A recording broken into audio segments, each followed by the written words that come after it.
Hello friends, welcome back. चलिए start करते हैं पार्ट थर्ड पार्लियामेंट का। इससे पहले 1 और 2 पार्ट हो चुका है, ठीक है।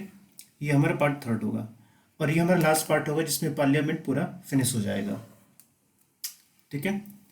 तो चलिए स्टार्ट करते हैं हम मनी बिल और फिनेंस बिल से रिलेटेड। एक्चुअली मनी बिल और फिनेंस बिल जो होते हैं ये दोनों मनी से रिलेटेड होते हैं, ठीक है। कहीं ना कहीं आपको मनी विड्रॉ से रिलेटेड होते हैं, कहीं ना कहीं मनी डिपोजिशन से भी ये रिलेटेड होते हैं। यानी कि किस तरीके से मनी का हम विड्रॉ कर सकते हैं, हमारे जो फंड है वहाँ से अपने खर्चे के लिए गवर्नमेंट मनी किस तरीके से निकालती है, उसके मेथड का किस तरीके से चेंज किया जा सकता है, कौन से नए नए टैक्सेस जा सकते हैं, या फिर जो पुराने टैक्सेस हैं उनको हटाया जा सकता है, या फिर कोई भी मेथड चेंज करना हो, या फिर टैक्स में कोई आपको अल्टरेशन करना हो, मॉडिफिकेशन करना हो, तो उसके लिए ये सारे बिल आते हैं, ठीक है। तो चलिए सबसे पहले देखते हैं मनी बिल। मनी बिल हमारे कॉन्स्टिट्यूशन के आर्टिकल 110 में लिखा गया है। आपको ये याद होना चाहिए कि मनी बिल आर्टिकल 110 में आता है। उसी तरीके से फिनेंस बिल कौन से आर्टिकल में आता है ये भी हम देखेंगे, तो ये थोड़ा सा याद रखिए, ये काफ़ी इंपॉर्टेंट है। पूरा पार्लियामेंट चैप्टर ही आपके लिए मोस्ट इंपॉर्टेंट है, ठीक है। तो एक एक चीज़ आप याद रखिएगा यहाँ पर। तो अब कुछ प्रोविजंस यहाँ पर बताए गए हैं, 6 प्रोविजंस बताए गए हैं कि कौन कौन से प्रोविजंस मनी बिल के अंडर में आते हैं, यानी कि कौन कौन से सब्जेक्ट से डील करते हैं मनी बिल। तो सबसे देखते हैं पहले कि कोई भी टैक्स जिसका इम्पोजिशन करना हो, एबोलिश करना हो, रिमिशन करना हो, अल्टर करना हो, या फिर उस टैक्स के रेगुलेशन से रिलेटेड इशू हो, तो यह आएगा मनी बिल में। साथ ही साथ regulation of the borrowing of money, किस तरीके से गवर्नमेंट उधार लेती है पैसों को। साथ ही साथ जब हम उधार लेते हैं तो कोई ना कोई चीज़ हम कोलेट्रल रखते हैं, यानी कि गारंटी देते हैं कि ये हमारी चीज़ है, अगर हम चुका नहीं पाए, रिपेमेंट ना कर पाए, तो फिर आप हमारी जो प्रॉपर्टी है इसको आप ऑक्शन कर सकते हैं, हम देते हैं ऐसी गारंटी। तो उस तरीके से गवर्नमेंट ऑफ इंडिया भी गारंटी देती है, ठीक है। गवर्नमेंट ऑफ इंडिया भी गारंटी देती है, और गारंटी खास करके फॉरेक्स का दिया जाता है कि हमारे यहाँ इतना फॉरेक्स रिजर्व है, तो उसकी गारंटी जनरली दी जाती है, ठीक है। तो बोरिंग कहाँ से हो रही है डिपेंड करता है। अगर डोमेस्टिक बोरिंग कर रहे हैं तो उसकी उतना आवश्यकता नहीं होती फॉरेक्स को कोलेटरल रखने की, गारंटी देने की। लेकिन अगर हम बाहर से पैसा लेके आ रहे हैं दूसरी कंट्री से, तो इसकी ज़रूरत पड़ती है। कैश हम इंडिया में गवर्नमेंट ऑफ इंडिया ज़्यादातर डोमेस्टिक बोरिंग ही करती है, फॉरेक्स बोरिंग हमारे यहाँ ज़्यादा नहीं होता, यानी कि दूसरी कंट्री से हम बहुत ज़्यादा पैसा लेके नहीं आते, ठीक है। साथ ही साथ कंसोलिडेट फंड की कस्टडी, साथ ही साथ कंटिजेंसी फंड की कस्टडी। ये कंसोलिडेटेड फंड, कंटिजेंसी फंड क्या होता है हम इसको पढ़ेंगे इस चैप्टर में ही, बाद में इस चैप्टर में ही लास्ट में आएगा, ठीक है। तो यहाँ पर उसका डिस्कस नहीं करते, हम वहीं पर देख लेंगे, ठीक है। तो इन फंड्स में पैसे कैसे आएंगे, इन फंड्स में पैसा किस तरीके से निकालना है, ये सारा इसमें होगा, ठीक है। Payment of moneys into and withdrawal of money from any such fund, okay. साथ ही साथ कंसोलिडेटेड फंड ऑफ इंडिया से किस तरीके से हमें एप्रोप्रिएशन ऑफ मनी, एप्रोप्रिएशन का मतलब होता है यहाँ पर एक बिल होता है जिसको हम एप्रोप्रिएशन बिल कहते हैं। इस एप्रोप्रिएशन बिल के through he consolidated fund of India, यानी कि इस फंड से पैसा निकाला जाता है, ठीक है। तो गवर्नमेंट को अपनी मिनिस्ट्री को चलाने के लिए, डिपार्टमेंट को चलाने के लिए, और डिफरेंट स्कीम या प्रोग्राम्स जो होते हैं उनके लिए पैसा कहाँ से आता है, उनके लिए पैसा इस कंसोलिडेटेड फंड से निकाला जाता है। और इस कंसोलिडेटेड फंड से पैसा निकालने के लिए हमें बिल लाना पड़ता है जिसको हम अप्रोप्रिएशन बिल कहते हैं, ठीक है। तो ये बिल भी हमारा मनी बिल की कैटेगरी में ही आता है, ठीक है। साथ ही साथ declaring of any expenditure to be expenditure charge on consolidated fund of India और the increasing amount of any such expenditure. यहाँ ध्यान रखिए कि वर्ड पे काफी ध्यान रखिएगा कि ये है charged on consolidated fund of India.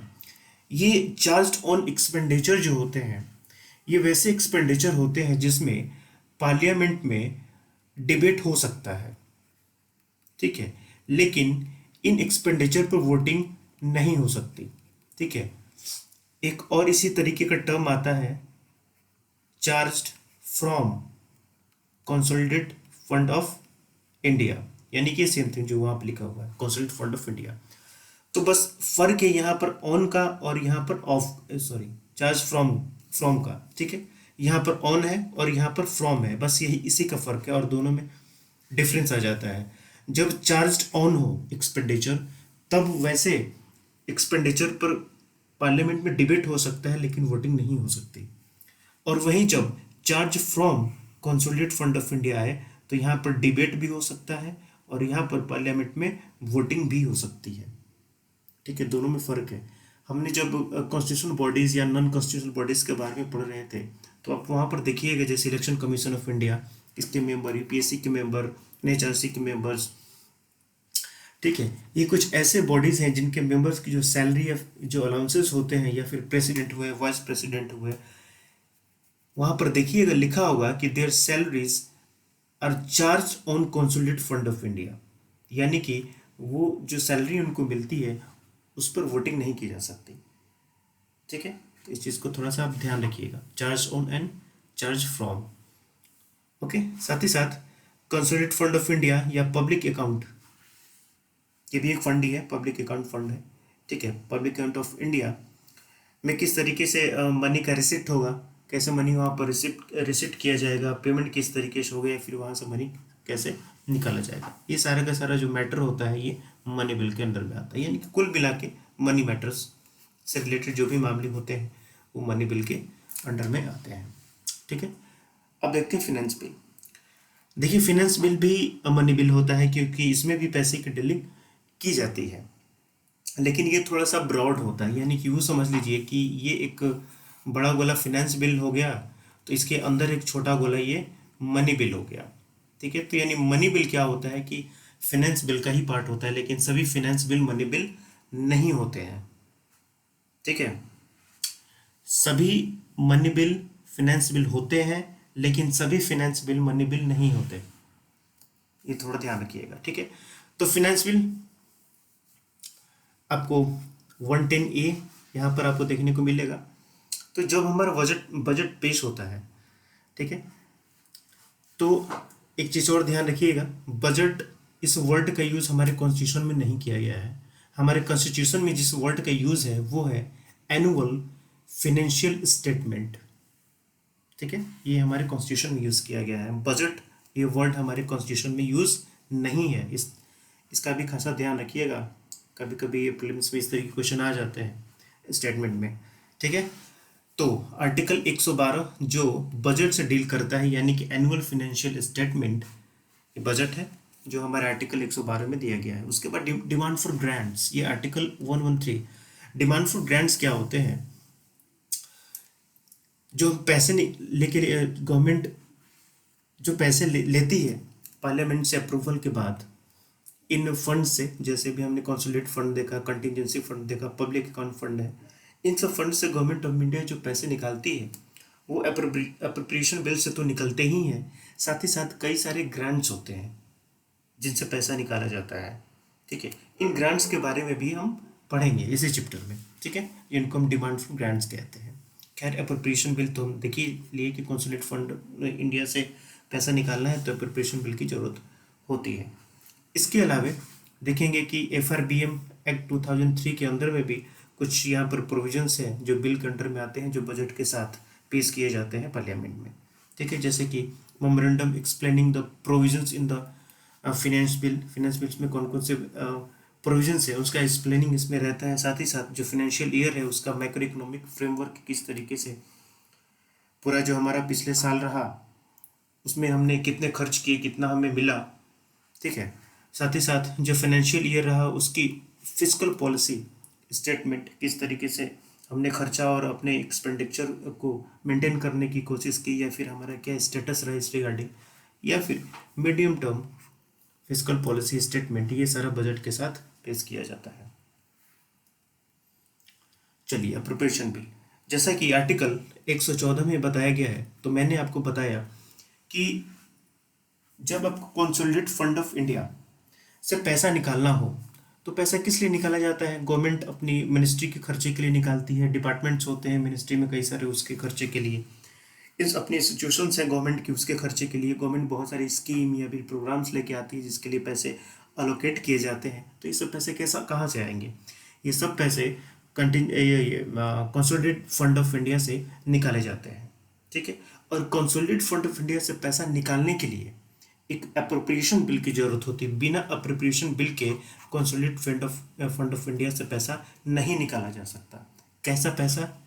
Charge from, जो charged from consolidated fund of India, charge on वाला नहीं, क्योंकि चार्ज ऑन वाला जो होता है उसके लिए बिल की ज़रूरत नहीं होती, क्योंकि वो अपने आप, क्योंकि उस पर वोटिंग ही नहीं होता, तो वो अपने आप उसमें चला जाता है। जैसे कि मान लीजिए प्रेसिडेंट को सैलरी चाहिए, ठीक है, तो वो हमारा चार्ज ऑन होता है consolidated fund of India, president की सैलरी, तो उसके लिए वोटिंग जरूरत ही नहीं है। आप पास करिए ना करिए, प्रेसिडेंट को सैलरी मिलनी है। ठीक है, तो mainly charge from consolidated fund of India से जो मैटर होता है ये अप्रोप्रिएशन बिल के थ्रू ही निकाला जाता है। बिना अप्रोप्रिएशन बिल के यहाँ से पैसा आप नहीं निकाल सकते। ठीक है, तो ये अप्रोप्रिएशन बिल पार्लियामेंट में पेश किया जाता है और पार्लियामेंट इसको पास करती है, तभी पैसे मिलेंगे उसको। ठीक है, नाउ बजटिंग, जैसा कि आर्टिकल 112 में है, यहाँ पर प्रेसिडेंट का, यूँ कहिए कि प्रेसिडेंट का प्रियर अप्रूवल लेना पड़ता है बजट पेश करने से पहले, या फिर कहीं कहीं आपको ये भी मिलेगा कि पार्लियामेंट खुद बजट को या फिर एनुअल फाइनेंशियल स्टेटमेंट को पार्लियामेंट में रखवाते हैं। ठीक है, जिसको हम बजट कहते हैं। तो अब आप देखिएगा, ये बजट डॉक्यूमेंट जो होता है दो तरीके का होता है। एक होता है नॉन वोटेबल, यानी कि चार्ज्ड ऑन। नॉन वोटेबल कौन होता है? जो होता है charged on consolidated fund of India. Debate हो सकता है लेकिन यहाँ पर वोटिंग नहीं हो सकती, तो वही है नॉन वोटेबल। और दूसरा होता है वोटेबल। ठीक है, ये रहा, दूसरा होता है वोटेबल, तो ये है charged from consolidated fund of India.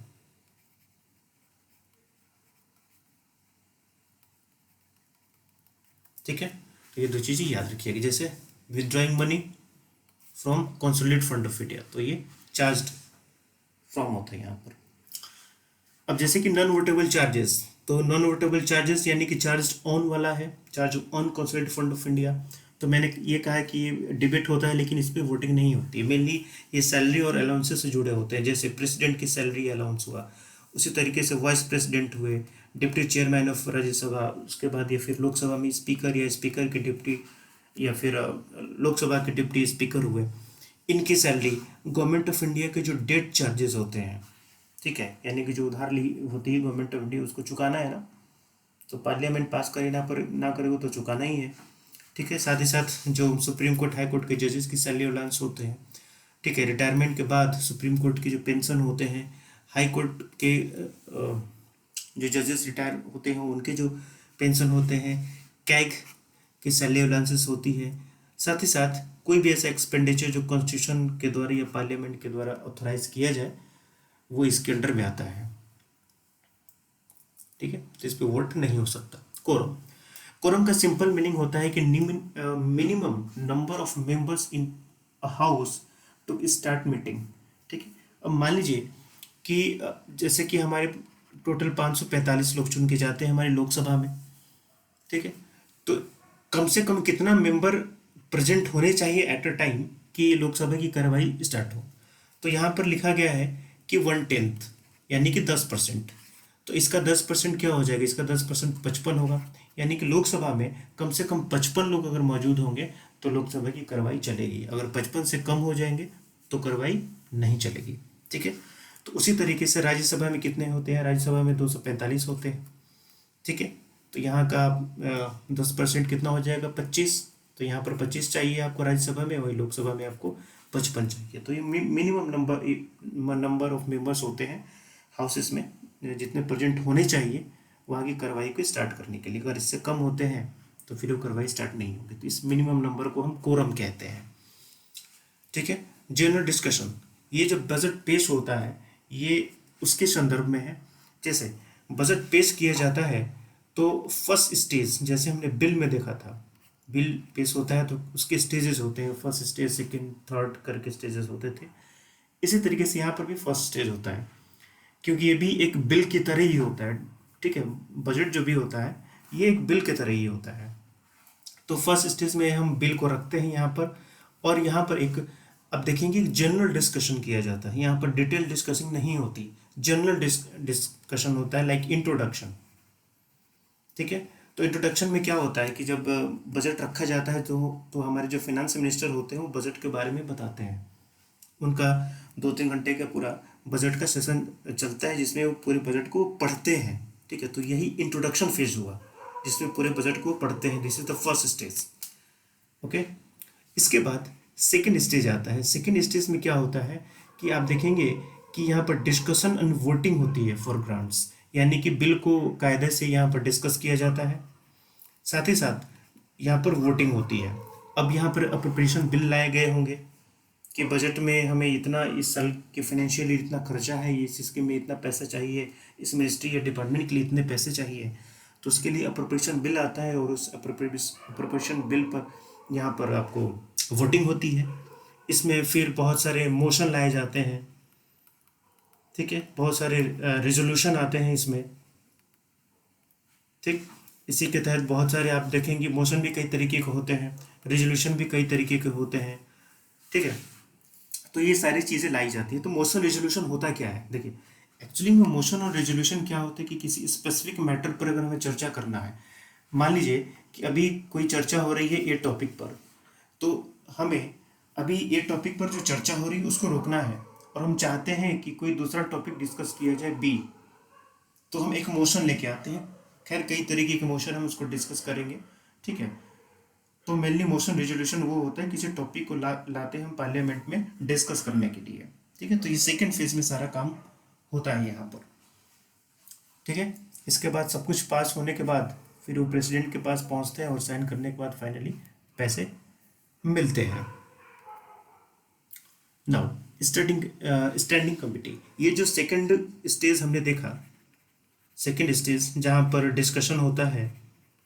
ठीक है, तो अब आप देखेंगे कि इंट्रोडक्शन फेज के बाद पार्लियामेंट जो होती है वो एडजॉर्न हो जाती है, स्थगित हो जाती है कुछ टाइम के लिए। अब यहाँ पर जो बिल होता है, अब ये बिल, अब जैसे कि मान लीजिए कि यहाँ पर बहुत सारे अप्रोप्रिएशन बिल आए गए, यहाँ पर बहुत सारे अप्रोप्रिएशन बिल लाए गए डिफरेंट डिफरेंट मिनिस्ट्री के। बहुत सारी मिनिस्ट्री और डिपार्टमेंट हैं, सबको अलग अलग पैसा चाहिए, तो सभी ने अपना अप्रोप्रिएशन बिल दिया। अब ये बिल या फिर जो ग्रांट्स होते हैं पैसे के लिए, ये पहुंचते हैं कहाँ पर, स्टैंडिंग कमेटी के पास। स्टैंडिंग कमेटी अपने अपने हाउस की होती है, यानी कि लोकसभा की अपनी स्टैंडिंग कमेटी है, राज्यसभा की अपनी स्टैंडिंग कमेटी है। तो ये पूरा बिल जो होता है इन स्टैंडिंग कमेटी के पास पहुंचता है डिटेल स्टडीज़ के लिए। इन स्टैंडिंग कमेटीज़ में पॉलिटिकल पार्टीज़ के भी लोग रहते हैं, एक्सपर्ट भी होते हैं। ठीक है, तो ये लोग इस बिल के बारे में काफ़ी डिटेल में चर्चा करते हैं और ये डिसाइड करते हैं कि जितना पैसा मांगा गया है इस अप्रोप्रिएशन बिल के तहत, क्या ये सही है या नहीं है। ठीक है, और बाकी जो भी रिपोर्ट होता है ये अपने अपने कंसर्न हाउस में, अगर राज्यसभा है तो राज्यसभा में, और लोकसभा का ये कमेटी है तो लोकसभा में के जो प्रेसिडिंग ऑफिसर होते हैं उसको ये देते हैं।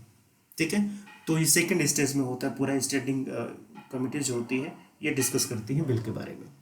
ठीक है, नेक्स्ट है गिलोटिन।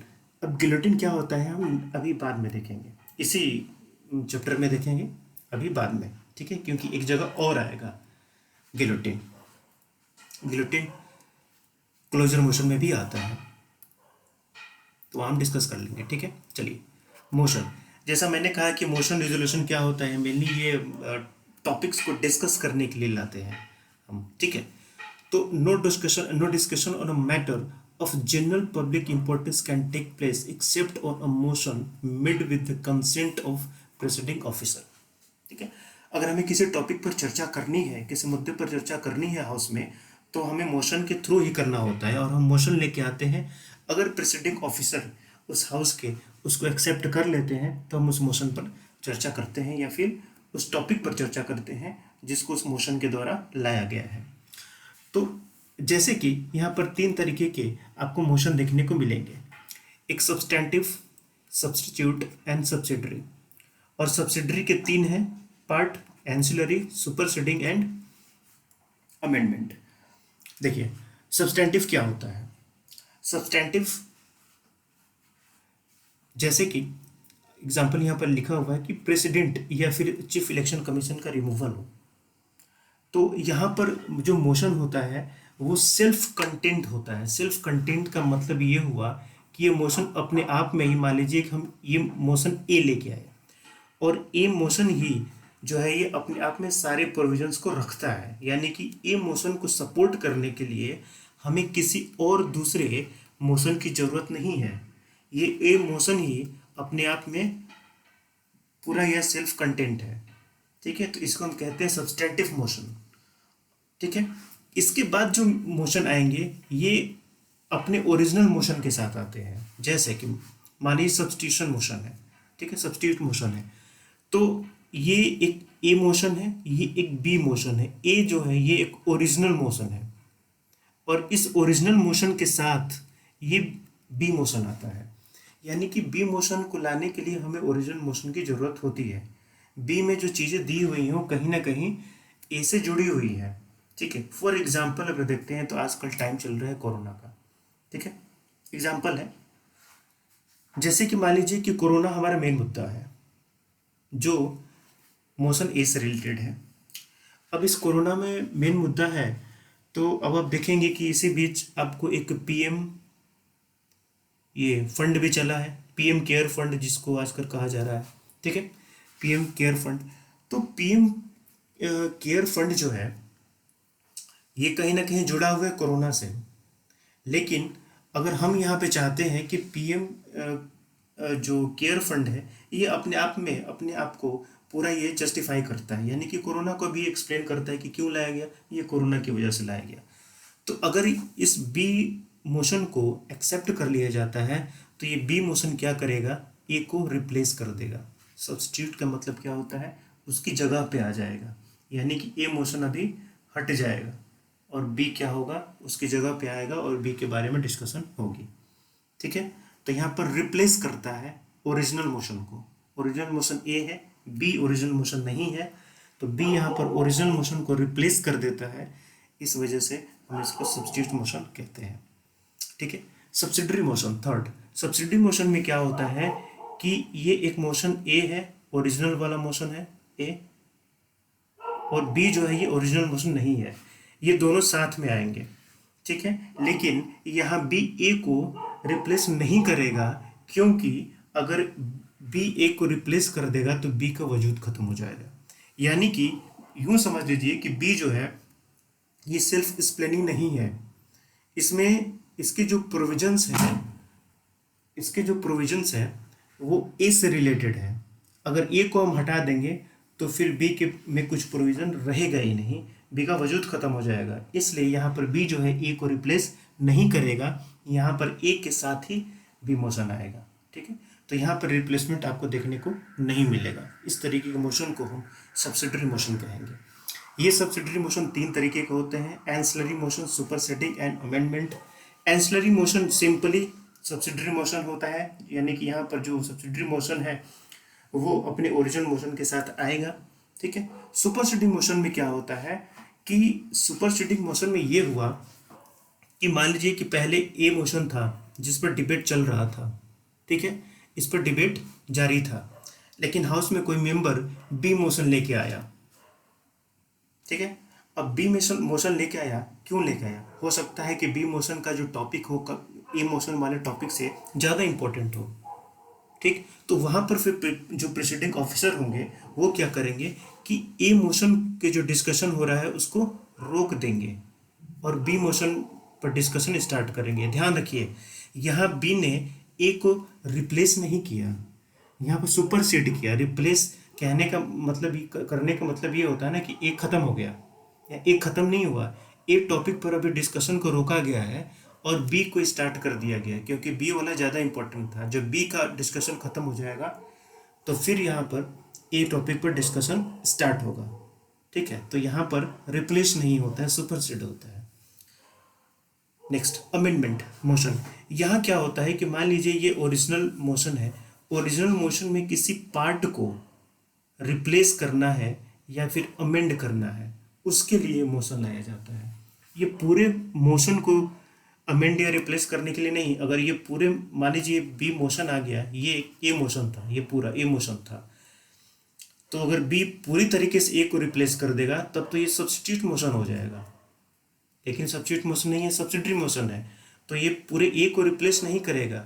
ये बी क्या करेगा कि इस ए मोशन के अंदर में किसी स्पेसिफिक पार्ट को रिप्लेस करेगा या फिर मॉडिफाई करेगा या फिर अमेंड करेगा। पूरे मोशन को ये ऐसा नहीं करेगा, और पूरे मोशन को कर देगा तो फिर तो सब्स्टिट्यूट मोशन हो जाएगा ये। ठीक है, इसको तो अमेंडमेंट मोशन हम कहते हैं। नेक्स्ट, कट मोशन क्या होता है।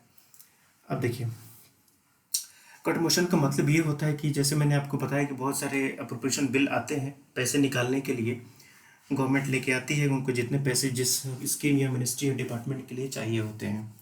तो यहाँ कट मोशन जो होते हैं, कट मोशन मेनली अपोजिशन के द्वारा लाया जाता है। जैसे कि नाम ही कट, तो यहाँ पर कट क्या किया जाता है, यहाँ पर पैसे को कट करने की बात होती है। यानी कि मान लीजिए कि गवर्नमेंट की किसी मिनिस्ट्री को 100 करोड़ रुपए चाहिए, ठीक है। अब यहाँ पर अपोजिशन कट मोशन लेके आएगा कि 100 करोड़ में से कुछ कम पैसा दिया जाए, कुछ कट करके दिया जाए, ठीक है। इसलिए यहाँ पर कट मोशन लाए जाते हैं, कुछ पैसे में कटौती करने के लिए। यानी कि समझ लीजिए बार्गेनिंग जैसे होती है कि 100 करोड़ नहीं 90 करोड़ में ले लो, इस टाइप का कुछ, ठीक है। तो 3 तरीके के यहाँ पर आपको कट मोशन देखने को मिलेंगे, policy cut, economy cut and token cut. Policy cut में ये एक मजाक टाइप का होता है, ये समझ लीजिए, सीरियसली एक मजाक टाइप का होता है। पॉलिसी कट में क्या होता है कि अब गवर्नमेंट कह रही है कि मुझे 100 करोड़ चाहिए, अब पॉलिसी कट ला के अपोजिशन कहती है कि नहीं, हम आपको 1 रुपया देंगे। अब ये मजाक ही है, किसी को 100 करोड़ चाहिए तुम 1 रुपये दे रहे हो, ठीक है। तो मेनली बात ये नहीं है, बात इसका इनडायरेक्ट ये है कि गवर्नमेंट, ये अपोजिशन चाहती है कि ये जो पॉलिसी है जिस पर आपको 100 करोड़ रुपए चाहिए, ये पॉलिसी एकदम बिना किसी काम के है, ठीक है, इसका कोई यूज नहीं है, और अपोजिशन चाहती है कि इस पॉलिसी को चेंज किया जाए। और इसलिए अपोजिशन यहाँ पर इस पॉलिसी के तहत, इस पॉलिसी के जगह पर कोई नई पॉलिसी या अल्टरनेट पॉलिसी भी सजेस्ट कर सकती है, ठीक है। तो इस तरीके के जो कट होते हैं जहाँ पर पूरे अमाउंट को घटा के 1 रुपया कर दिया जाता है, इस तरीके कट को हम पॉलिसी कट कहते हैं। इकोनॉमी कट, इकोनॉमी कट में क्या होता है कि इस स्पेसिफिक अमाउंट, ठीक है, एक स्पेसिफिक अमाउंट कट किया जाता है। जैसे कि 100 करोड़ रुपए गवर्नमेंट को चाहिए, तो अपोजिशन कहे कि चलो यार थोड़ा 5 करोड़ कम ही ले लो, 95 करोड़ ले लो, ठीक है। तो यहाँ पर एक स्पेसिफिक अमाउंट को यहाँ पर कट किया जाता है, ठीक है।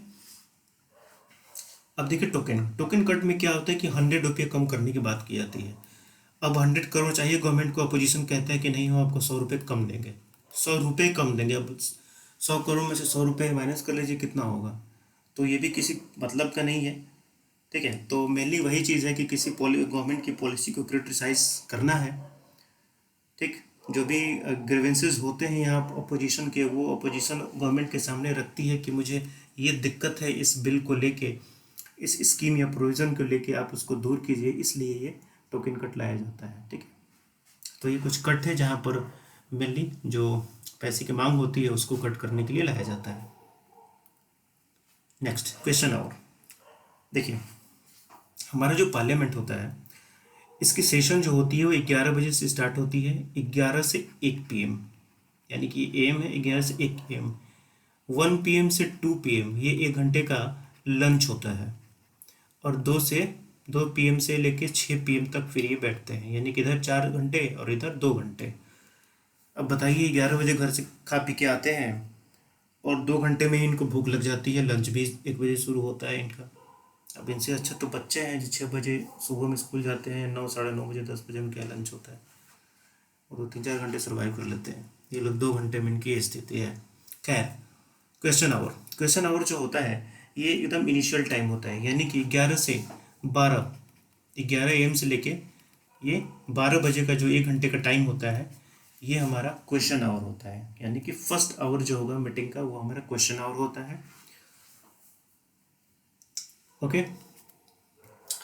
अब इसमें देखिए क्या होता है कि यहाँ पर जितने भी मिनिस्ट्रीज और डिपार्टमेंट होते हैं उनको ग्रुप में डिवाइड किया जाता है, 5 ग्रुप में उनका डिवीज़न होता है, group A, B, C, D and E, और हर ग्रुप को 1 दिन समय एलोकेट किया जाता है। जैसे कि मान लीजिए कि मंडे को ग्रुप ए से रिलेटेड क्वेश्चन पूछा जाएगा, ट्यूसडे को बी, इसको सी, डी और इसको ई, ठीक है। यानी कि हर ग्रुप को एक एक डे असाइन किया जाता है। तो ग्रुप ए के अंदर जो मिनिस्ट्री या डिपार्टमेंट आते हैं, सिर्फ उन्हीं से रिलेटेड वहां पर क्वेश्चन पूछा जाएगा। समझ गए? अब मान लीजिए कि किसी डिपार्टमेंट या ग्रुप के दिन हॉलीडे हो गया। अब मान लीजिए सी डिपार्टमेंट है या ग्रुप ऑफ मिनिस्ट्रीज है, इस दिन हॉलीडे हो गया, छुट्टी हो गया, तो फिर सी से रिलेटेड क्वेश्चन नहीं पूछा जाएगा उस दिन। तो क्या अब ऐसा नहीं है कि सी से रिलेटेड इस दिन छुट्टी हो गई तो वो थर्सडे को पूछा जाएगा, ऐसा नहीं है।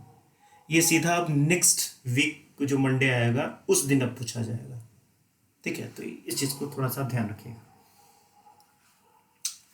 नाउ क्वेश्चन आवर में जो क्वेश्चंस पूछे जाते हैं ये 3 तरीके के होते हैं: starred question, unstarred question and short notice question.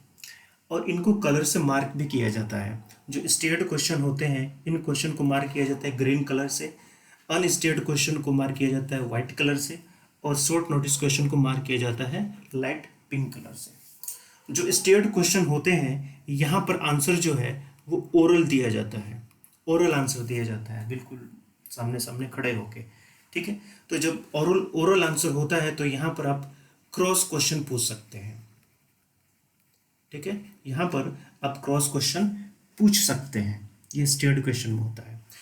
Unstarred question में क्या होता है, यहाँ पर रिटन आंसर दिया जाता है, ठीक है। आपने क्वेश्चन पूछ लिया, मिनिस्टर जो है उस डिपार्टमेंट से रिलेटेड, उस मिनिस्ट्री से रिलेटेड या फिर डिपार्टमेंट का कोई भी मिनिस्टर हो, ये ओरल आंसर नहीं देता। आपने क्वेश्चन पूछ लिया, ठीक है, आपको वो रिटन आंसर दे देगा, किसी दिन दे देगा, उसके लिए टाइम एलोकेट होता है, वो उस दिन दे देगा।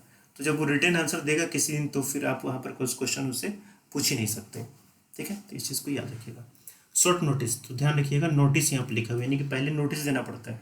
तो यहाँ पर आपको 10 दिन पहले नोटिस देना पड़ता है कि हम आपसे ये इससे रिलेटेड क्वेश्चन पूछने वाले हैं, तब आप उससे रिलेटेड अब उससे क्वेश्चन पूछेंगे उस कंसर्न मिनिस्टर से, ठीक है। और यहाँ पर भी आंसर जो होता है ना वो ओरली दिया जाता है, ध्यान रखिएगा। यहाँ पर भी जो आंसर होता है शॉर्ट नोटिस क्वेश्चन में भी यहाँ पर ओरली आंसर दिया जाता है। नेक्स्ट 0 आवर, क्वेश्चन आवर के जस्ट बाद, यानी कि 11 से 12 ये क्या था क्वेश्चन आवर, 12 से 1 ये होगा 0 आवर, ठीक है। तो ये इंडियन इन्वेंशन है, इंडिया में इनोवेट हुआ, 1962 से चला आ रहा है। Immediate after question hour, okay, ये हमारे किसी भी रूल प्रोसीजर में नहीं है, ना ही राज्यसभा के, ना ही लोकसभा के रूल ऑफ प्रोसीजर में है, ठीक है। इसके लिए किसी भी प्रेयर नोटिस देने की जरूरत नहीं पड़ती, सीधा यहाँ पर लोग खड़े होकर क्वेश्चन पूछ सकते हैं, ठीक है। And between question hour and agenda hour के बीच में होता है। तो क्वेश्चन आवर आपका ये हो गया 11 से 12, और 1 से 2 तो लंच होता है, 2 से 6 PM तक ये हमारा एजेंडा आवर होता है। तो ठीक है, तो लंच को आप हटा दीजिए, तो लंच और क्वेश्चन आवर के बीच का ये जो समय हुआ जिसको 0 आवर दिया जाता है, ठीक है। नाउ क्लोजर मोशन, ध्यान रखिएगा, यहाँ पर क्लोजर है, क्लोजर का मतलब किसी चीज़ को क्लोज करना या बंद करना, ठीक है, उस तरीके से है। तो यहाँ पर क्या होता है, क्लोजर मोशन लाया किस लिए जाता है कि मान लीजिए कि कोई एक टॉपिक पर डिस्कशन चल रहा है और हम चाहते हैं कि मेरे पास टॉपिक है उस पर डिस्कशन हो, तो हमारे टॉपिक पर डिस्कशन अगर करना हो तो पहले जो डिस्कशन जिस टॉपिक पर चल रहा है उसको हमें रोकना पड़ेगा, तभी तो हमारे मुद्दे पर डिस्कशन होगा।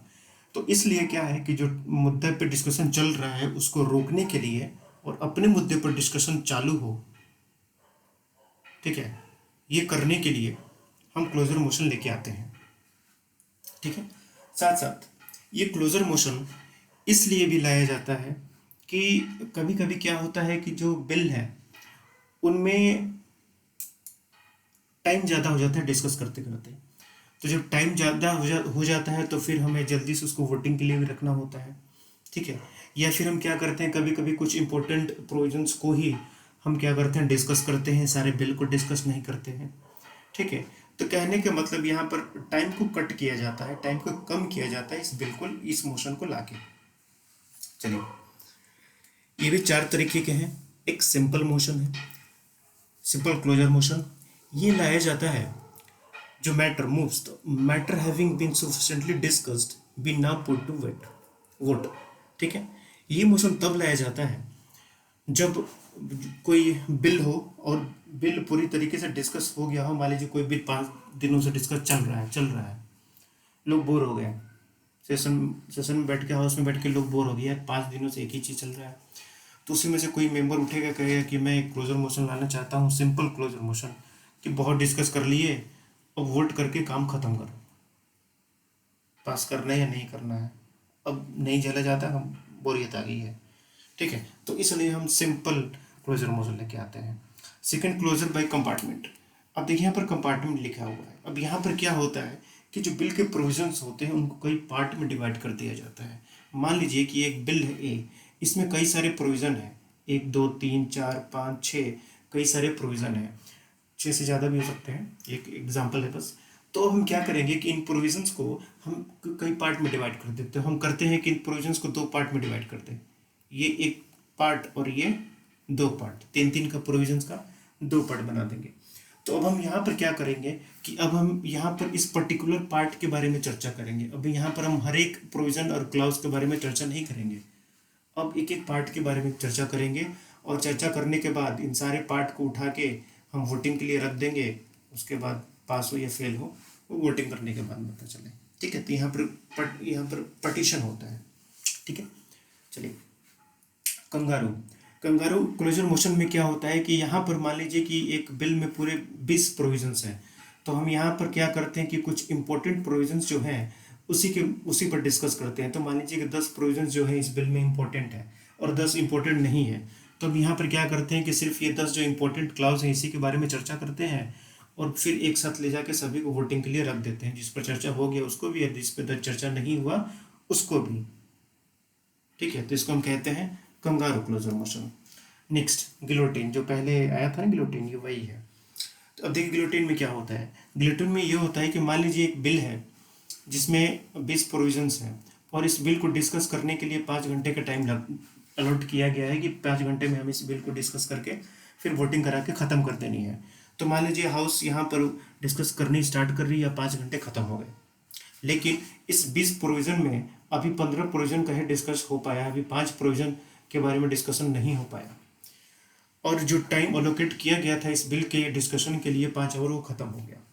तो अब यहाँ पर हाउस क्या करती है कि यहाँ पर due to lack of time, यानी कि जितना टाइम अलोकेट किया गया था वो टाइम ख़त्म हो गया, इसलिए अब यहाँ पर हाउस क्या करती है कि जितना डिस्कस हुआ उसके साथ जो डिस्कस नहीं हुआ इन सभी को एक साथ रख के वोटिंग कर दी जाती है।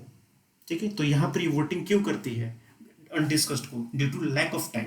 ये चीज़ याद रखिए। गिलोटिन में क्या होता है कि टाइम मैटर करता है। यहाँ पर जो इतना टाइम दिया गया वो ख़त्म हो गया, तो अब हमारे पास टाइम है नहीं, तो हम उसको देंगे नहीं। उसको जो भी डिस्कस हुआ नहीं हुआ एक साथ रखो और वोटिंग करो, काम खत्म।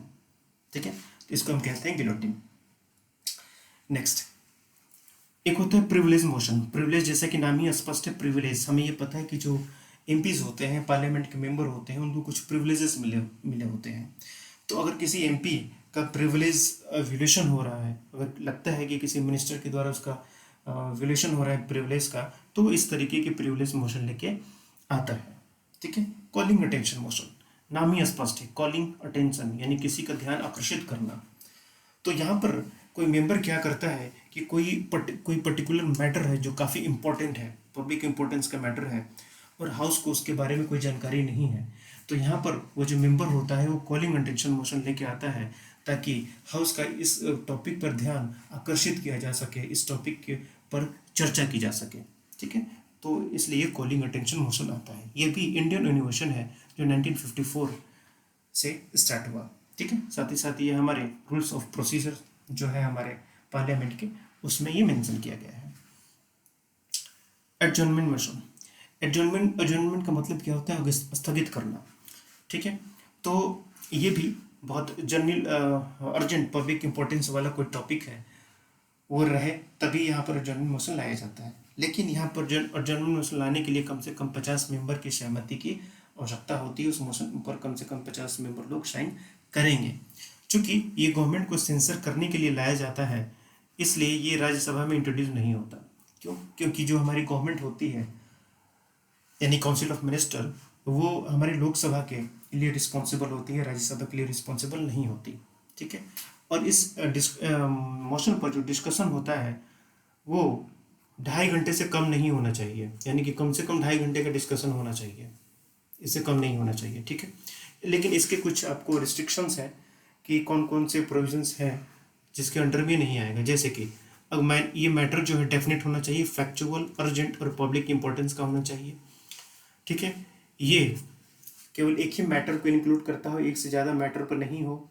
ठीक है। साथ ही साथ ये प्रिविलेज से रिलेटेड नहीं होना चाहिए, उसके लिए अलग मोशन है, प्रिविलेज मोशन। ठीक है। साथ ही साथ स्पेसिफिक टॉपिक हो, ये जनरल टॉपिक ना हो, बिल्कुल स्पेसिफिक कोई मामला हो वो लेके आइए। ठीक है।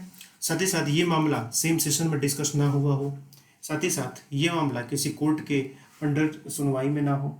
ठीक है। साथ ही साथ इस मामले को किसी दूसरे डिस्टिंक्ट मोशन के तहत या दूसरे मोशन के तहत उठाया नहीं जा सकता हो, तो ऐसे मामले ही इसके अंदर आएंगे। इसके बाद नो कॉन्फिडेंस मोशन। ये नो कॉन्फिडेंस मोशन जो होता है, ये भी इसको लाने के लिए भी कम से कम 50 मेंबर की सहमति की आवश्यकता है, 50 मेंबर को कम से कम साइन करना पड़ेगा इस मोशन को। तो नो कॉन्फिडेंस मोशन क्या होता है? नो कॉन्फिडेंस मतलब यहाँ पर आपको इसका मतलब ये हुआ कि गवर्नमेंट में हाउस का कॉन्फिडेंस है या नहीं। हाउस का कॉन्फिडेंस होने का मतलब ये हुआ कि जो मेंबर्स हैं उनका कॉन्फिडेंस, यानी मेंबर पार्लियामेंट, तो मेंबर का कॉन्फिडेंस सरकार में है या नहीं, यानी कि कुल मिला के और डायरेक्ट कहा जाए तो गवर्नमेंट के पास मेजोरिटी है या नहीं। ठीक है। तो इसलिए नो कॉन्फिडेंस मोशन लाया जाता है। अगर नो कॉन्फिडेंस मोशन पास हो गया तो इसका मतलब ये है कि गवर्नमेंट के पास मेजोरिटी नहीं है। तो इस केस में क्या होता है कि पूरी काउंसिल ऑफ मिनिस्टर जो होती है उसको रिजाइन देना पड़ता है, यहाँ सरकार खत्म हो जाएगी और यहाँ पर लोकसभा डिसॉल्व हो जाएगी। ठीक है। तो ये काफ़ी इंपॉर्टेंट मोशन है, नो कॉन्फिडेंस मोशन, इस चीज़ को याद रखिएगा। ठीक है। एक मोशन होता है no day yet named motion. No day yet named motion ये उस तरीके के मोशन होते हैं जिसको जो प्रेसिडिंग ऑफिसर होते हैं वो एक्सेप्ट को तो कर लेते हैं कि इस मोशन पर डिस्कस किया जाएगा, लेकिन इसके लिए कोई फिक्स्ड डेट नहीं डिसाइड करते, इसलिए इसको कहा गया है नो डे येट नेम्ड, यानी कि कोई दिन अभी तक नाम नहीं दिया गया, यानी कि कोई डे अभी तक फिक्स नहीं किया गया डिबेट के लिए या फिर इस मैटर पर डिस्कशन के लिए। तो इस तरीके के मोशन को no day yet named motion कहते हैं। ठीक है। पॉइंट ऑफ ऑर्डर, इस तरीके के मोशन तब लाए जाते हैं जब हाउस की प्रोसीडिंग, हाउस के अंदर जो प्रोसीडिंग चल रही है वो रूल के अकॉर्डिंग ना हो। तो रूल, कैसा रूल हो सकता है? वो कॉन्स्टिट्यूशन की किसी प्रोविजन के अकॉर्डिंग ना चल रहा हो प्रोसीडिंग, या फिर वो पार्लियामेंट की किसी एक्ट के तहत वो प्रोसीडिंग ना चल रही हो, या फिर हाउस भी जो होता है वो अपने प्रोसीडिंग्स के लिए रूल बनाते हो तो उस रूल के अकॉर्डिंग ना चल रहा हो। ठीक है। तो मेनली जो नॉर्मल प्रोसीजर्स होते हैं उसके अकॉर्डिंग उसको फॉलो ना कर रहा हो, तो इसलिए यहाँ पर पॉइंट ऑफ ऑर्डर ये लाए जाते हैं। ठीक है। अगर ये एक्सेप्ट कर लिया जाता है तो जो प्रोसीडिंग है वहीं रुक जाएगी। प्रोसीडिंग क्यों रुक जाएगी? क्यों? इसको एक्सेप्ट करने का मतलब ये है कि प्रोसीडिंग सही में रूल के अकॉर्डिंग नहीं चल रही थी, तो इसलिए एक्सेप्ट हो गया, तो इसका मतलब प्रोसीडिंग को रोकना है। ठीक है। साथ ही साथ इस मैटर पर डिबेट नहीं होता। हाफ एन आवर डिस्कशन, यहाँ पर 1.5 घंटे का डिस्कशन होता है, ये भी अगेन पब्लिक इंपॉर्टेंस का मैटर होना चाहिए। स्पीकर इसके लिए सप्ताह में 3 दिन अलॉट करते हैं। ठीक है। साथ ही साथ यहाँ पर कोई फॉर्मल मोशन या फिर वोटिंग हाउस में नहीं होती। शॉर्ट ड्यूरेशन डिस्कशन, ये 2 घंटे का ड्यूरेशन होता है जिसे स्पीकर सप्ताह में 2 दिन एलोकेट करता है। ठीक है। ये 1953 से चला आ रहा है, ये भी इम्पोर्टेंस पब्लिक इम्पोर्टेंस का मैटर होना चाहिए। ठीक है। साथ ही साथ आप ये भी देखेंगे यहाँ पर भी कोई फॉर्मल मोशन या वोटिंग हाउस में नहीं हुआ करती है। रेजोल्यूशन की बात करें तो अगेन रेजोल्यूशन भी वही चीज़ होते हैं जो मोशन टाइप के होते हैं, एकदम इंपॉर्टेंट जो जनरल इंटरेस्ट या पब्लिक इंटरेस्ट के मैटर होते हैं उनको डिस्कशन करने के लिए। ये 3 तरीके के होते हैं, private members resolution, government resolution and statutory resolution. ठीक है। यहाँ पर स्टैट्यूटरी रेजोल्यूशन देखिए नाम ही स्पष्ट है, प्राइवेट मेंबर रेजोल्यूशन, यानी कि इसको प्राइवेट मेंबर लेके आते हैं और इसका डिस्कशन जो होता है ना वो अल्टरनेट फ्राइडे, यानी कि इस फ्राइडे को हो गया तो अब अगले फ्राइडे को नहीं होगा, अब उसके अगले फ्राइडे को होगा, अल्टरनेट फ्राइडे को होता है और आफ्टरनून सिटिंग में होता है, यानी कि 2 PM के बाद जो बैठक होती है ये उसमें होता है। ठीक है ना। गवर्नमेंट रेजोल्यूशन, गवर्नमेंट नामी है रेजोल्यूशन, तो यानी कि मिनिस्टर कोई लेके आएगा और इस पर डिस्कशन मंडे से लेकर थर्सडे किसी भी दिन हो सकती है और किसी टाइम पर हो सकती है। नाउ स्टैट्यूटरी, यहाँ पर जो प्राइवेट मेंबर होंगे और मिनिस्टर होंगे दोनों लेके आ सकते हैं। तो मेनली ये होती है due to on the provision of constitution की किसी प्रोविजन के अकॉर्डिंग हो या फिर पार्लियामेंट ने कोई एक्ट पारित किया हो तो उसके अकॉर्डिंग ये हो, तो स्टैट्यूटरी यहाँ पर रिजोल्यूशन होता है। ठीक है, तो नाम ही है स्टैट्यूटरी, तो स्टैट्यूटरी का मतलब ही होता है ना कि कोई एक्ट के तहत हो। ठीक है, ओके। नाउ ग्रांट्स, ग्रांट्स के तहत पैसे यहाँ पर गवर्नमेंट लेती है पार्लियामेंट से, तो डिफरेंट डिफरेंट ग्रांट्स हैं, हम ये देखेंगे। सप्लीमेंट्री ग्रांट एक होता है। सप्लीमेंट्री ग्रांट के लिए अब ये होता है कि मान लीजिए अभी कोई स्कीम है, अभी जो अभी फाइनेंशियल ईयर है हमारा 2020-21, इसमें कोई स्कीम चल रही है, उसके लिए 100 करोड़ रुपए दिए गए हैं। लेकिन अब क्या हो कि जब स्कीम इम्प्लीमेंट होने लगी तो ये 100 करोड़ रुपए कम पड़ गए। अब गवर्नमेंट को ऐसा लगता है कि हमें इसको पूरे साल इम्प्लीमेंट करने के लिए 20 करोड़ रुपए और चाहिए। ठीक है, लेकिन पार्लियामेंट तो ऑथराइज किया तो सिर्फ 100 करोड़ रुपए, हमारे पास 20 करोड़ तो है ही नहीं, तो फिर 20 करोड़ कैसे आएगी? तो ये जो एक्स्ट्रा 20 करोड़ है इसको लाने के लिए एक नया ग्रांट लाया जाएगा जिसको सप्लीमेंट्री ग्रांट कहते हैं। ठीक है, तो क्यों आया? क्योंकि इस स्कीम के लिए जो पैसे मिले थे वो सफिशिएंट नहीं थे, हमें और पैसा चाहिए था, इस वजह से ये ग्रांट सप्लीमेंट्री ग्रांट लाया गया। ठीक है, नाउ एडिशनल ग्रांट। कभी कभी क्या होता है कि मान लीजिए 2021 ये 22 का जो फाइनेंशियल ईयर है, यहाँ पर कोई नई सर्विस स्टार्ट करनी पड़ती है। जैसे कि मान लीजिए कि पीएम केयर फंड अभी चल रहा है, कोरोना का सब टाइम है एकदम, तो पीएम केयर फंड, अब इसमें पैसा चाहिए। अब जो वॉलंटरी डोनेशंस लोग करते हैं वो तो होते ही हैं, सरकार भी कुछ पैसे इसमें रखेगी। अब ये क्या था कि पीएम केयर फंड हमारे बजट में तो मेंशन किया नहीं गया ना, ये एक नया सर्विस है जो लाया गया। तो जो बजट में मेंशन होता है पार्लियामेंट उसी चीज़ को तो ऑथराइज करती है, उसी के लिए पैसे देती है। अब बीच में कोई ऐसा कोई सर्विस आ गया तो उसके लिए पैसे कहाँ से आएंगे? उसके लिए अलग से जुगाड़ करना पड़ेगा हमें। तो यही है एडिशनल ग्रांट्स जिसके तहत हमें ये नई सर्विस को शुरू करने के लिए उस फाइनेंशियल ईयर में पैसे मिलते हैं। ठीक है, एक्सेस ग्रांट। अब एक्सेस ग्रांट क्या होता है कि मान लीजिए कि अब हमें किसी स्कीम, अब मान लीजिए हमारा सेशन है 2021-22, अगेन 100 करोड़ रुपए हमें मिले एक स्कीम पर खर्च करने के लिए, लेकिन हमने क्या किया कि 120 करोड़ रुपए खर्च कर दिए, यानी कि कितना? 20 करोड़ एक्स्ट्रा खर्च कर दिए। अभी 20 करोड़ एक्स्ट्रा कहाँ से आए होंगे? हो सकता है हमने कहीं से उधार लेके आया हो, सरकार उधार लेके आई हो, डोमेस्टिक बोरिंग की हो, या फिर कहीं बाहर से लेके आई हो। ठीक है, तो ये एक्सेस में जो खर्चा हुआ इसे तो पार्लियामेंट से ऑथराइज कराना पड़ेगा, क्योंकि पार्लियामेंट से ऑथराइज नहीं कराएंगे तो कैसे लोन चुकाएंगे जहाँ से आप उधार लेके आए हुए हैं? कराना पड़ेगा ना। तो इसलिए ये जो एक्सेस खर्चा हुआ, इस एक्सेस खर्चे को हमें पार्लियामेंट से अप्रूव कराने के लिए जो ग्रांट होता है उसको एक्सेस ग्रांट कहते हैं, इसको देना पड़ता है। लेकिन ये पार्लियामेंट से अप्रूव कराने से पहले ये जो खर्चा अपने एक्सेस 20 करोड़ रुपए लिया, इसका पूरा ब्यौरा आपको देना पड़ता है पब्लिक अकाउंट कमेटी को। तो पब्लिक अकाउंट कमेटी पहले चेक करती है कि आपने ये जो 20 करोड़ एक्स्ट्रा खर्चा किया है ये इसकी ज़रूरत थी या नहीं थी। ठीक है, तो इसकी लीगैलिटी को चेक करती है, उसके बाद ये रिपोर्ट देती है लोकसभा को, और लोकसभा फिर उसके अकॉर्डिंग वोटिंग करती है। पास करे या ना करे वो तो उनका मतलब है। ठीक है, now vote of credit. Vote of credit, आपने लाइन ऑफ क्रेडिट का नाम सुना होगा। लाइन ऑफ क्रेडिट, अगर आप पेपर वगैरह पढ़ते हैं, मैगजीन वगैरह पढ़ते हैं तो लाइन ऑफ क्रेडिट सुना होगा। ये यूज़ कब होता है? जब हमारे यहाँ के लोग जैसे कि प्रेसिडेंट या फिर प्राइम मिनिस्टर या फिर जो भी ऑथराइज पर्सन किसी दूसरी कंट्री में जाते हैं तो वहाँ की गवर्नमेंट को लाइन ऑफ क्रेडिट देते हैं। जैसे कि मान लीजिए हमारे कंट्री के लोग जाके किसी दूसरी, जैसे मान लीजिए श्रीलंका को जाके हमने $40 मिलियन का लाइन ऑफ क्रेडिट दे दिया। लाइन ऑफ क्रेडिट का मतलब ये है कि $40 मिलियन तक वो हमसे लोन ले सकते हैं। ठीक है, उसी तरीके से होता है वोट ऑफ क्रेडिट। अब ये क्या होता है कि कभी कभी कुछ ऐसी चीज़ें होती हैं, कुछ ऐसी सर्विस होती है जो हम बजट में क्लियरली मेंशन नहीं कर पाते। जैसे मान लीजिए कोरोना है, अभी हमें ऐसा लग रहा था कि 30 मार्च से पहले या 28 मार्च से पहले कि कोरोना इंडिया में 14 अप्रैल तक जो लॉकडाउन लगा हुआ तब तक एकदम काफ़ी संभल जाएगा, लेकिन बीच में कुछ लोगों ने अपने मन की जिसकी वजह से स्थिति काफ़ी ख़राब हुई। खैर वो अलग इशू है। तो इसका मतलब मैं रिलेट करने की कोशिश कर रहा हूँ, उस पर ज़्यादा कुछ पर्सनल मत लीजिएगा, मैं एग्जाम्पल दे रहा हूँ आपको, ठीक है।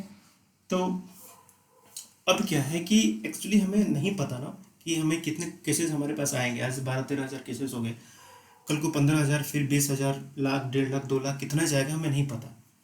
तो एग्जैक्टली अब हमें कितना पैसा चाहिए इसके लिए वो भी हमें नहीं पता।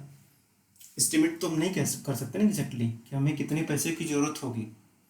तो जब हम एस्टिमेट नहीं कर सकते तो फिर हम बजट में उसको कैसे बताएंगे कि हमें इतना पैसा चाहिए, नहीं बता सकते एग्जैक्टली। तो फिर हमें पैसा कैसे मिलेगा?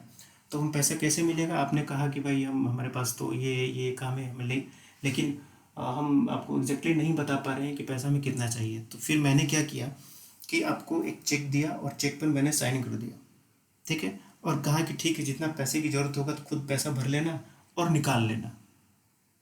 ये कुछ उसी तरीके से होता है। पार्लियामेंट यहाँ पर लोकसभा क्या करती है कि ये गवर्नमेंट को ऑथराइज कर देती है कि ठीक है आप आपको जितना पैसा चाहिएगा आप निकाल सकते हैं। इसलिए इसको कहते हैं हम blank cheque executive by Lok Sabha, कि मैंने आपको चेक साइन करके दे दिया, जितना पैसा चाहिए आप पैसा खुद भर लीजिएगा, ठीक है। तो इस तरीके का जो ग्रांट होता है इसको वोट ऑफ क्रेडिट कहते हैं। एक्सेप्शनल ग्रांट ये उन केसेस के लिए होता है, वो उन सर्विस के लिए होता है जो करंट सर्विस का हिस्सा नहीं है, ठीक है। कोई सर्विस जो पहले चल रही होगी उसके लिए होता है, ये करंट फाइनेंशियल ईयर में चल रहा है उसके लिए नहीं होता है। Now token grant, token grant क्या होता है कि अब मान लीजिए ये ऐसे समझिए, ये एक ए स्कीम है, ये एक बी स्कीम है, ठीक है। इसको भी 100 करोड़ रुपए मिले इम्प्लीमेंट होने के लिए, इसको भी 100 करोड़ रुपए इम्प्लीमेंट होने के लिए, ठीक है। यानी कि टोटल कितना मिला इनको, 200 करोड़ मिला। अब मान लीजिए कि ए स्कीम को इम्प्लीमेंट कराया गया और 80 करोड़ में ही ए स्कीम इम्प्लीमेंट हो गया, यानी कि इसके पास 20 करोड़ रुपया बच गया एक्स्ट्रा। अब बी स्कीम जो है इसको भी 100 करोड़ मिले थे, लेकिन इसका 100 करोड़ में काम नहीं चल रहा है, इसको और 20 करोड़ चाहिए अब पूरा काम करने के लिए। तो 20 करोड़ आएगा कहाँ से? तो यहाँ पर ये प्रोविज़न है कि टोकन ग्रांट जो ये होता है सिस्टम, इसके थ्रू क्या किया जाता है कि ये जो सरप्लस 20 करोड़ है ए स्कीम का, इसको ट्रांसफ़र कर दिया जाता है इस बी स्कीम को। तो इसको जो 20 करोड़ रुपए चाहिए थे वो मिल गए, ठीक है। क्या कोई एडिशनल हमें ज़रूरत पड़ी यहाँ से पार्लियामेंट को पैसे लेने की? नहीं ना, क्योंकि अभी भी इनका जो टोटल सम है वो 200 ही करोड़ है। इनका कितना, इनका 80 हो गया और इनका 120 हो गया, अभी भी तो टोटल 100 करोड़ 200 करोड़ ही है ना।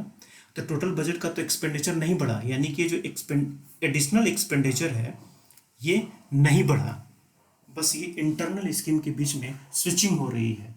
तो इस तरीके की स्विचिंग करने के लिए जो सरप्लस है वो हम डेफिसिट की तरफ ले जाके दे दें, उसके लिए टोकन ग्रांट होता है, ठीक है। तो टोकन ग्रांट क्या होता है? टोकन ग्रांट में मेनली कहा जाता है कि हम 1 रुपये लेना चाहते हैं। तो 1 रुपये क्या है, ये एक सिंबलिज्म है, बस सिंबल है।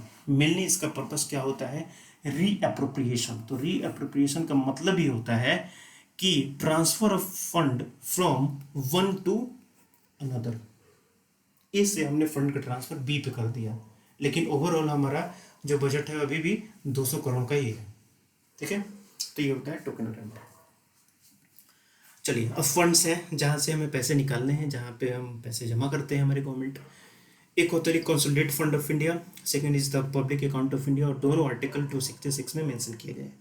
जितने भी रिसिप्ट होते जितने भी रिसिप्ट होते हैं और जितने भी एक्सपेंडिचर होते हैं कंसोलिडेटेड फंड ऑफ इंडिया से किए जाते हैं, ठीक है। साथ ही साथ जितने भी लोन लेके गवर्नमेंट लेके आती है या फिर वेज एंड मीन्स होते हैं एडवांसेस के, वो सारे हमारे कॉन्सोलिडेटेड फंड ऑफ इंडिया से होते हैं। जितने हमें लोन का रिपेमेंट करना है सारा का सारा यहीं से होता है, ठीक है। साथ ही साथ गवर्नमेंट ऑफ इंडिया के बिहाफ पर जो भी लीगल ऑथराइज्ड पेमेंट होते हैं वो सारे के सारे यहाँ से किए जाते हैं। पेमेंट, सैलरीज वगैरह सब यहाँ से किया जाता है।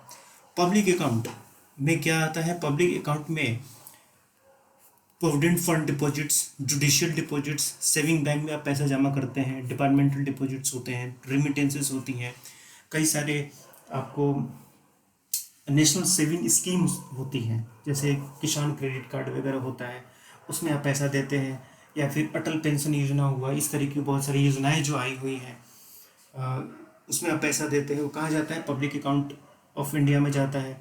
आप फिर जो फसल बीमा योजना के अंदर किसान जो अपना प्रीमियम देते हैं वो किसके पास जाता है? वो इनके पास जाता है। ठीक है, तो ये सारे जो डिपोजिशंस होते हैं बैंक में, आप डिपोजिशन करते हैं, सेविंग अकाउंट में जमा करें या फिर फिक्स डिपॉजिट करते हैं, या फिर जो गवर्नमेंट की स्कीम्स होती है उसमें डिपॉजिट करते हैं बैंक के थ्रू, वो सारे पब्लिक अकाउंट ऑफ इंडिया के अंडर में जाते हैं। ठीक है, तो इनको ऑपरेट किया जाता है एग्जीक्यूटिव एक्शन के द्वारा। ठीक है, और यहाँ से पार्लियामेंट का अप्रूवल जरूरी नहीं है। ठीक है, और ये बैंकिंग ट्रांजेक्शन के दो ही इम्प्लीमेंट किए जाते हैं, थ्रू ही इम्प्लीमेंट होते हैं। यहाँ पर पार्लियामेंट के अप्रूवल की जरूरत नहीं है यहाँ से पैसा निकालने के लिए। क्यों? क्योंकि मान लीजिए अब आपने बैंक में जमा किया हुआ 1 लाख रुपए, ठीक है, वो भी जाके जैसे कि मान लीजिए ऐसे समझ लीजिए कि अटल पेंशन योजना में आपने पैसा जमा किया हुआ, अब आपको बीच में अटल पेंशन योजना से आपको पैसा निकालना है 1 लाख रुपए, मान लीजिए 1 लाख रुपए तक आपने जमा कर दिए, वो आपको निकालना है।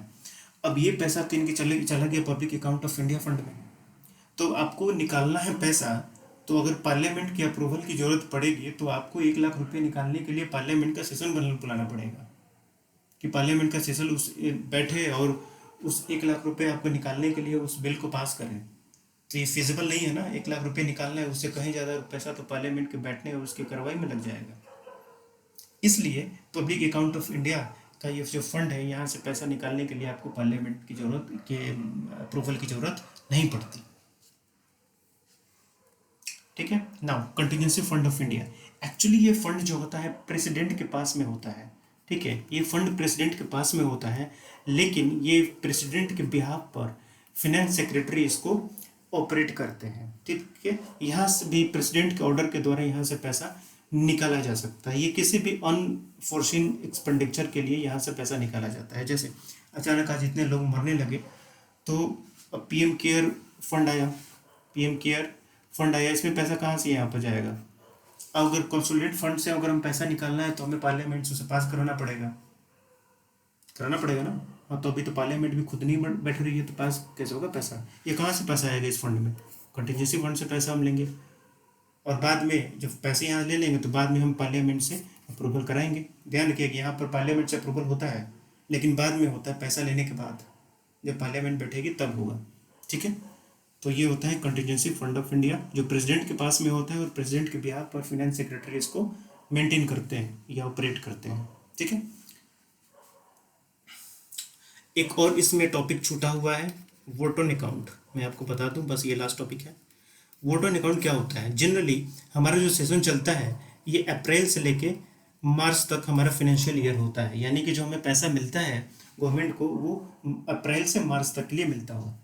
लेकिन हमारा जो बजट सेशन चलता है, बजट सेशन जो हमारा होता है, ये हमारा होता है फरवरी से लेके मई महीने तक, यानी कि मार्च के बाद अप्रैल हुआ और मई हुआ। अगर मई में बजट पास हो जाए तो 2 महीना, यानी कि मार्च में ख़त्म हो गया फाइनेंशियल ईयर, तो अब अप्रैल और मई का खर्चा कहाँ से चलेगा? अब बजट पास होगा तभी तो हमें पैसा मिलेगा गवर्नमेंट को। तो जब तक गवर्नमेंट को पैसा नहीं मिलेगा तब तक अप्रैल में, अब मई में बजट पास होगा तो अप्रैल मई का खर्चा कैसे चलेगा? 2 महीने का। तो इस 2 महीने का खर्चा चलाने के लिए वोट ऑन अकाउंट होता है, जिसमें पार्लियामेंट कुछ पैसे दे देती है गवर्नमेंट को कि चलिए जब तक कि बजट ये पास नहीं होता है तब तक आप खर्चा चला लीजिए, और बाकी जब बजट पास हो जाएगा तो ये खर्चा उसमें एडजस्ट हो जाता है। ठीक है, तो इस टाइम के लिए जो पैसे लिए जाते हैं जब तक बजट पास ना हो जाए, उस टाइम के उतने टाइम के खर्चे के लिए जो पैसे लिए जाते हैं वो वोट ऑन अकाउंट के थ्रू ही लिए जाते हैं। ठीक है, तो इस तरीके से आपका पार्लियामेंट पूरा चैप्टर कंप्लीट हो। बहुत इंपॉर्टेंट चैप्टर है, कुछ बहुत खास करके important chapter, fundamental rights, DP, SP. ठीक है, और ये आपको पार्लियामेंट, ये बहुत इंपॉर्टेंट, मोस्ट इंपॉर्टेंट चैप्टर्स हैं, इनको एकदम आपको रटा होना चाहिए, एकदम याद होना चाहिए। ठीक है, चलिए नेक्स्ट चैप्टर में मिलते हैं हम पार्लियामेंट्री कमिटीज़ के साथ। Thank you, best.